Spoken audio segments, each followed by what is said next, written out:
Muraho neza, ndabasuhuje mu izina rya Yesu Kristo. Yesu ashimwe, izina ry'Imana rihimbazwe. Aho muri hose mu mpande z'isi zitandukanye mukurikiye uyu muyoboro w'ivugabutumwa, Imana ibahe umugisha. Ni Nkundamahoro Salomo uwo mufatanyije muri uru rugendo.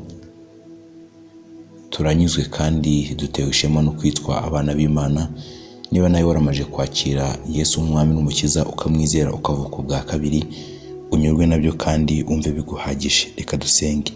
Urakoze mwami Yesu kubw'undi mwanya mwiza duhawe, n'amahirwe tugiriwe nawe kugira ngo twongere kumva icyo uvugana natwe. Ba hamwe natwe muri iri jambo kandi mukabirasobanura byinshi mu izina rya Yesu Kristo, amen. Reka dusome ijambo ry'Imana dusanga mu gitabo cy'Abalewi. Ijambo ry'Imana dusanga mu gitabo cy'Abalewi igice cya 10 umurongo wa 7. Haravuga ngo, kandi ntimuve mu muryango w'ihema ry'ibonaniro mudapfa, kuko muriho amavuta y'Uwiteka yabasize, bagenza uko Mose yategetse. Iri ni ijambo ry'Imana Mose yabwiye Aroni ndetse n'abandi bantu babiri bari baje guterura abahungu babiri bari bamaze kwicwa n'umuriro. Abo bahungu ni uwitwa Nadabu na Abihu. Aba ni abahungu n'ubundi ba Aroni. Muribuka ko bari bihaye kuzana umuriro Imana itabategetse, hanyuma bamaze kuwuzana kubera ko bakoze ibinyuranye n'ubushake bw'Imana, birangira Imana ngo izanye umuriro wayo uturutse mu ijuru, urangije bose urabatwika. Uwo mwanya barapfa. Mose ahita avuga ngo iki ni ikigaragaza imbaraga z'Uwiteka, kandi nicyo Uwiteka yavuze ngo kwera kwe kuzerekanirwa mu maso y'abantu. Mose nimusoma neza muzabona ko yanabujije Aroni ndetse n'abandi babateruye kubaririra, ndetse ngo bakomeze imirimo yabo nk'ibisanzwe. Niyo mpamvu Mose yahise avuga ahangaha, arababwira ngo ariko mwebwe ntimuve ku muryango w'ihema ry'ibonaniro mudapfa, kuko mwasizwe amavuta y'Imana kugira ngo muyikorere, nuko ngo bagenza uko Mose yabategetse. Iri ni ijambo ry'Imana twumvise, ariko iri jambo ry'Imana turyumvise mu buryo bwo kuburirwa n'Imana. Yesu ashimwe. Hari ibintu byinshi biri hanze ahangaha mu isi bidukurura kandi bigashaka kudukura mu gakiza twahawe, ariko nkwibutse neza inkomoko y'aka gakiza.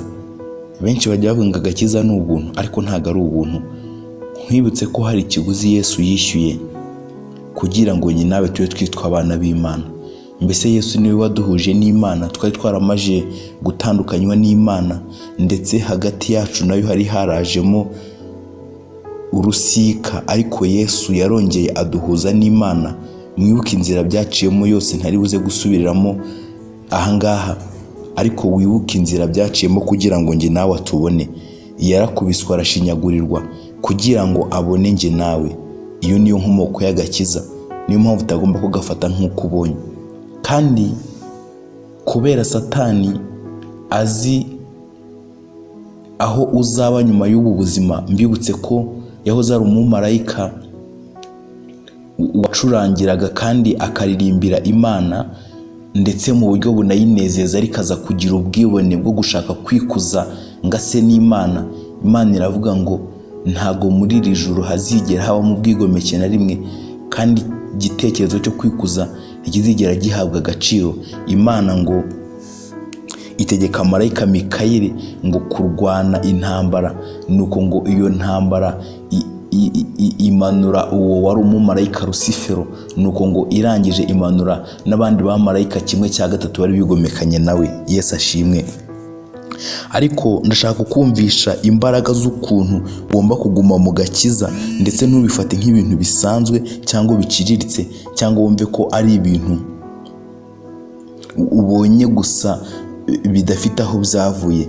Ndagira ngo nkubwire ngo uhore wibaza ngo ni iki nakora muri urugendo rw'agakiza nkanezeza uwampaye kano gakiza, kandi ntushake kuvamo, kuko aho wajya nyuma y'aka gakiza niho hari urupfu.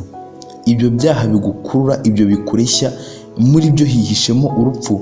Uraramuka utakaje inzira y'agakiza ukajya inyuma y'urugo, urasangayo urupfu.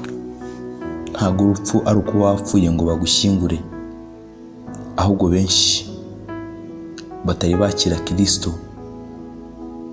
mu mitima barapfuye, ariko twebwe ntabwo tubasha kureba mu mitima yabo ngo tumenye ibyo ari byo, ariko imitima yabo iyo Imana iyireba ibibona baramajije gupfa.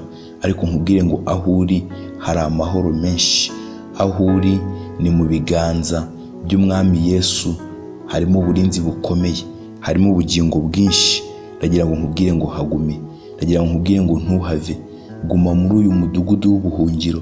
Ndagira ngo nkubwire ngo ntiwiteshe amahirwe, uvuge ngo ahari hano niho hari amahirwe. Satani arakwereka ibishashagirana byinshi, ariko byihishe mu rupfu. Nyamara hano mu rugo rw'Imana turi, unyurwe naho, wumva uguwe neza, wumva ushimira Imana ko yakugize umwana wayo. Kandi ikindi cyongeye kuri ibyo, Satani nagukangisha, nagushukisha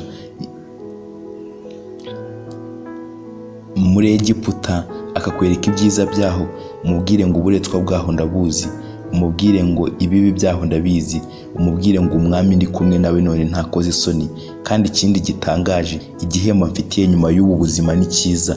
Ikimenyimenyi bimubwire, umwerurire umubwire ko ari ubugingo buhoraho. Nibwo njye nawe tuzaba abakristo bubatse ku rufatiro ruzima. Ariko reka nkubwire ngo mwene data, mushiki wanjye, ntuhave, ntuvemo. Umuririmbyi yaravuze ngo gumamo, muri Yesu niho turuhukira. Petero aravuga ngo twakuvaho tukajya he? Kari wowe ufite amagambo meza, amagambo aruhura ubugingo. None ugiye hehe? Wowe wari ugiye he? Ndagira ngo nkubwire ngo guma mu rugo. Ndagira ngo nkubwire ngo ibyo umubyeyi wacu adutekerezaho ni igiciro cyinshi, kandi ntago bibarika. Urakoze kuvugana natwe, Mwami Yesu. Bana na buri muntu wese Satani yari ari gushuka, amwereka imbuto zihishije zo muri Egiputa, amwereka ko mu byaha ariho hari inyungu.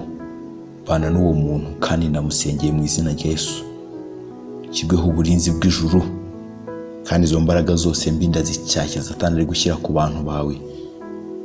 Ariko inkuru nziza nzi nasomye mu byanditswe ni uko wavuze ngo intama zawe urazizi kandi ziragukurikira, ngo urazifite mu kiganza, nta wabasha kuzivuvunura mu kiganza cyawe.